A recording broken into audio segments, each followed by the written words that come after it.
ಸಲಿಂಗ ಕಾಮಕಾಂಡದ ಸುಳಿಯಲ್ಲಿ ಸೂರಜ್ ರೇವಣ್ಣಗೆ 14 ದಿನಗಳ ಕಾಲ ನ್ಯಾಯಾಂಗ ಬಂಧನದ ಆದೇಶವನ್ನು ಹೊರಡಿಸಲಾಗಿದೆ. ಪರಪ್ಪನಗ್ರಹಾರದ ಕ್ವಾರಂಟೈನ್ ಜೈಲಿಗೆ ಸೂರಜ್ ರೇವಣ್ಣ ಶಿಫ್ಟ್ ಆಗಿದ್ದಾರೆ.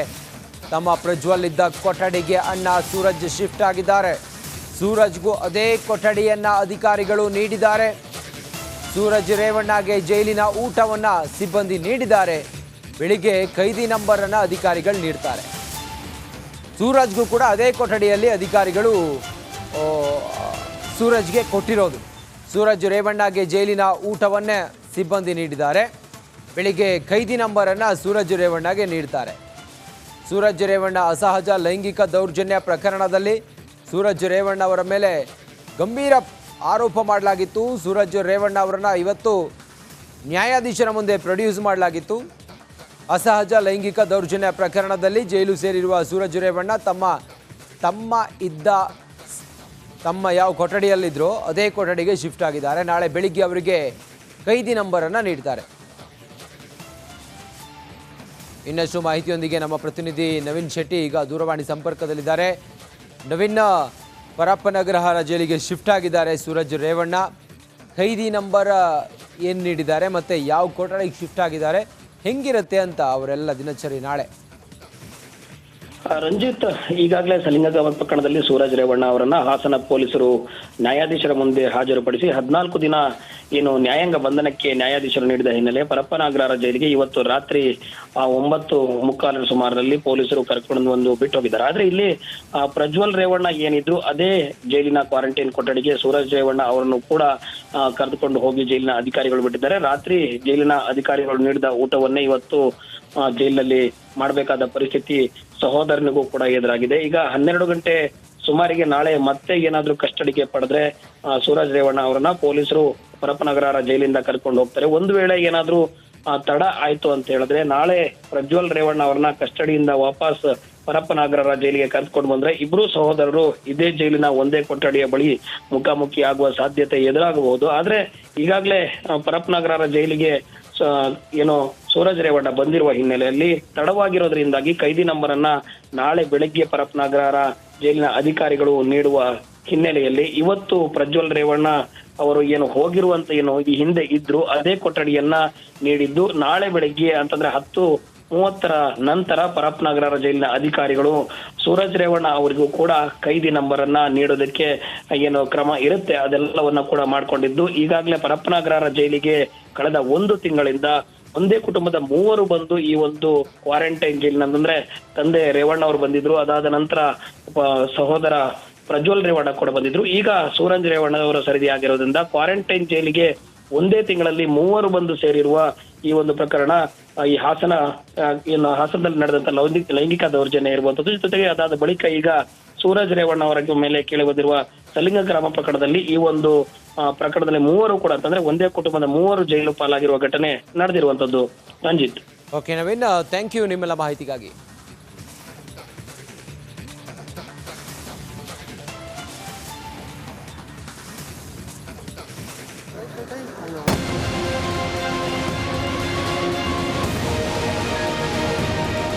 ಸುಳಿ ಸಲಿಂಗ ಕಾಮದ ಸುಳಿ. ಎಂಎಲ್ಸಿ ಸೂರಜ್ ರೇವಣ್ಣ ಸಲಿಂಗ ಕಾಮದ ಸುಳಿಯಲ್ಲಿ ಸಿಲುಕಿಕೊಂಡಿದ್ದಾರೆ. ಜೆಡಿಎಸ್ ಕಾರ್ಯಕರ್ತನಿಗೆ ಅಸಹಜ ಲೈಂಗಿಕ ದೌರ್ಜನ್ಯ ಎಸಗಿದ ಆರೋಪದಲ್ಲಿ ಅಂಧರಾಗಿದ್ದಾರೆ. ಐಪಿಸಿ ಸೆಕ್ಷನ್ 377 ಅಡಿ ಅರೆಸ್ಟ್ ಆಗಿದ್ದಾರೆ. ಹೊಳೆನರಸೀಪುರ ಗ್ರಾಮಾಂತರ ಠಾಣೆಯಲ್ಲಿ ನಿನ್ನೆ ಸಂತ್ರಸ್ತ ಸೂರಜ್ ವಿರುದ್ಧ ದೂರು ದಾಖಲಿಸಿದ್ದಾರೆ. ತನ್ನ ಮೇಲೆ ಲೈಂಗಿಕ ದೌರ್ಜನ್ಯ ಎಸಗಿ ಕೊಲೆ ಬೆದರಿಕೆ ಹಾಕಿರುವುದಾಗಿ ದೂರಿದ್ದಾರೆ.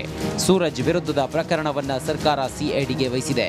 ಬಿಕೆ ಸಿಂಗ್ ತನಿಖೆಯ ಹೊಣೆ ಹೊತ್ತಿದ್ದಾರೆ.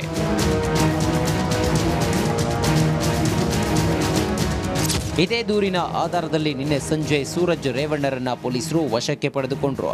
ಮೊದಲಿಗೆ ಹಾಸನ ಸೆನ್ ಠಾಣೆಗೆ ಕರೆತಂದು ರಾತ್ರಿ ಇಡೀ ವಿಚಾರಣೆಗೆ ಒಳಪಡಿಸಿದ್ರು. ಬೆಳಗಿನ ಜಾವ ಅಧಿಕೃತವಾಗಿ ಅರೆಸ್ಟ್ ಮಾಡಿ ಹಾಸನ ಹಿಮ್ಸ್ ಆಸ್ಪತ್ರೆಯಲ್ಲಿ ವೈದ್ಯಕೀಯ ಪರೀಕ್ಷೆ ನಡೆಸಿದ್ರು. ಮಧ್ಯಾಹ್ನದ ಬಳಿಕ ಸೂರಜ್ ರೇವಣ್ಣರನ್ನ ನ್ಯಾಯಾಧೀಶರ ಮುಂದೆ ಹಾಜರುಪಡಿಸಲು ಬೆಂಗಳೂರಿಗೂ ಕರೆತಂದ್ರು. ಈ ನೆಲದ ಕಾನೂನು ನಾನು ಏನು ನನ್ನ ಮೇಲೆ ಆಪಾದನೆ ಇದೆ ಅದ್ರ ಬಗ್ಗೆ ಯಾವ ಆಪಾದನೆ ಇದೆಯೋ ಆ ಆಪಾದನೆ ಬಗ್ಗೆ ಅವರೇ ಯಾವ ರೀತಿ ತನಿಖೆ ಮಾಡಬೇಕು, ನೀವು ನಾನು ಈ ನೆಲದ ಕಾನೂನಿಗೆ ನಾನು ಬೆಲೆ ಕೊಡಬೇಕು ಅಂತೇಳಿ ಬಂದಾಗ ಅವರನ್ನು ಕಸ್ಟಡಿಗೆ ತೊಗೊಂಡಿದ್ದಾರೆ. ಕಸ್ಟಡಿಲಿದ್ದಾಗ ನಾವು ಅವರನ್ನು ನೋಡಲಿಕ್ಕೆ ಬರಲ್ಲ.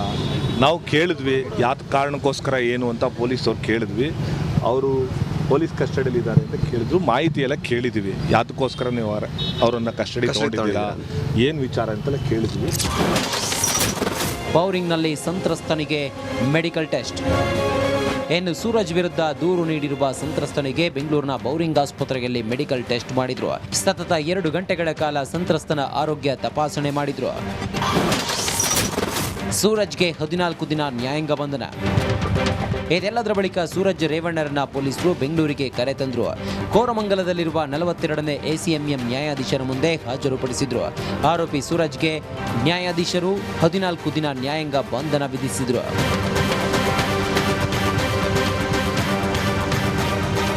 ನಾಳೆಯಿಂದ ಸೂರಜ್ನನ್ನ CID ಅಧಿಕಾರಿಗಳು ಕಸ್ಟಡಿಗೆ ಪಡೆದುಕೊಳ್ಳಲಿದ್ದಾರೆ. ತನಿಖೆ ಬಳಿಕವಷ್ಟೇ ಸತ್ಯ ಯಾವುದು ಸುಳ್ಳು ಯಾವುದು ಅನ್ನೋದು ಹೊರಬೀಳಲಿದೆ. ಕ್ಯಾಮ್ರಾ ಪರ್ಸನ್ ರಾಕೇಶ್ ಜೊತೆ ಕುಶ್ವಂತ್, ರಿಪಬ್ಲಿಕ್ ಕನ್ನಡ, ಹಾಸನ.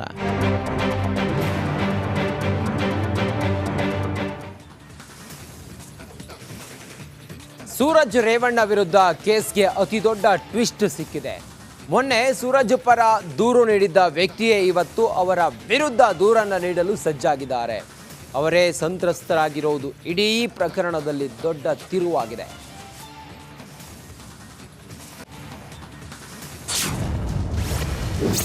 ಮೊನ್ನೆ ಸೂರಜ್ ಪರ ದೂರುದಾರ,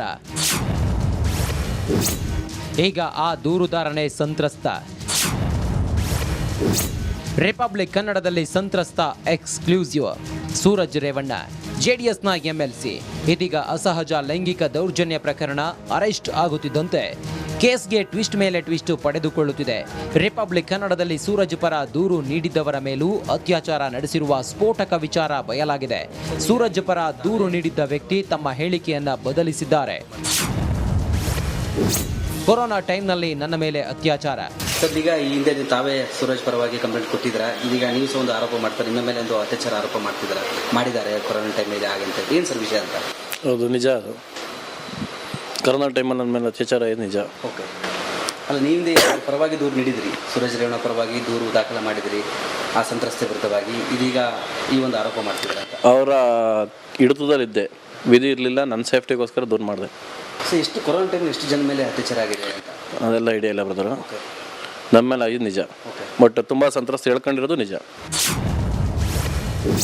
ಪ್ರಭಾವ ಬಳಸಿಕೊಂಡು ಹಲವರ ಮೇಲೆ ದೌರ್ಜನ್ಯ. ಈಗ ನೀವು ಇದ್ರ ಬಗ್ಗೆ ದೂರು ನೀಡ್ತಾರೆ ಏನಾದರೂ? ಖಂಡಿತ ನೀಡ್ತೀನಿ. ಓಕೆ. ಯಾವಾಗ ದೂರು ನೀಡ್ತಾರೆ? ಈಗ ಒಬ್ಬರು ಸಂತ್ರಸ್ತ ದೂರು ನೀಡಿದ್ದಾರೆ, ಇವತ್ತು ನಾಳೆ ದೂರು ನೀಡ್ತೀನಿ. ಓಕೆ.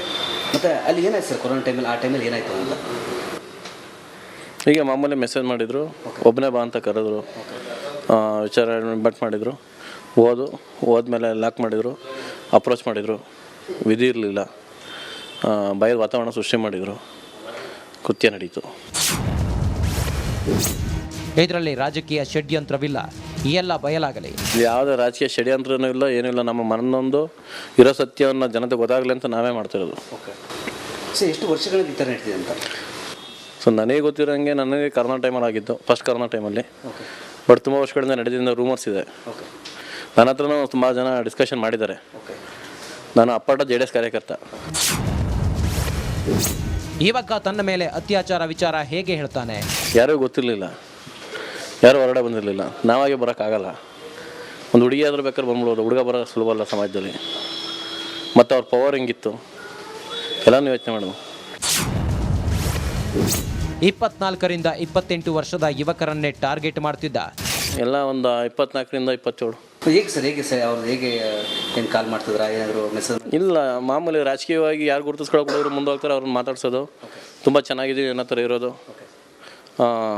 ಅವ್ರು ಮಾತಾಡಿಸಿ ತುಂಬ ಚೆನ್ನಾಗಿದ್ದೀವಿ, ನಾನು ರಾಜಕೀಯ ಸಪೋರ್ಟ್ ಆಗಿರ್ತೀನಿ, ನಿನ್ನನ್ನು ಬೆಳೆಸ್ತೀನಿ ಅನ್ನೋ ಒಂದು ಅಪ್ರೋಚ್ ಮಾಡೋದು, ಆ ಹುಡುಗನಲ್ಲಿ ಆಸೆ ಹುಡ್ಸೋದು. ಬಳಸ್ಕೊಂಡ್ಮೇಲೆ ಅವನು ವಿಧಿರಲ್ಲ, ಯಾರಿಗೂ ಹೇಳ್ಕೊಳಕ್ಕಾಗಲ್ಲ, ಬಿಡೋಕ್ಕಾಗಲ್ಲ, ಅವನು ಮನನೊಂತ ಇರ್ತಾನೆ ಅಷ್ಟೇ. ಒಟ್ನಲ್ಲಿ ಹಾಸನದ ಕಾಮಕಾಂಡ ಒಂದೊಂದೇ ಬಯಲಾಗುತ್ತಿದ್ದು, ಮುಂದಿನ ದಿನಗಳಲ್ಲಿ ಅದೆಷ್ಟು ಮಂದಿ ಸಂತ್ರಸ್ತರು ದೂರು ನೀಡ್ತಾರೆ ಕಾದು ನೋಡಬೇಕಿದೆ. ವೀರೇಶ್ ಹಿರೇಮಠ, ರಿಪಬ್ಲಿಕ್ ಕನ್ನಡ, ಬೆಂಗಳೂರು.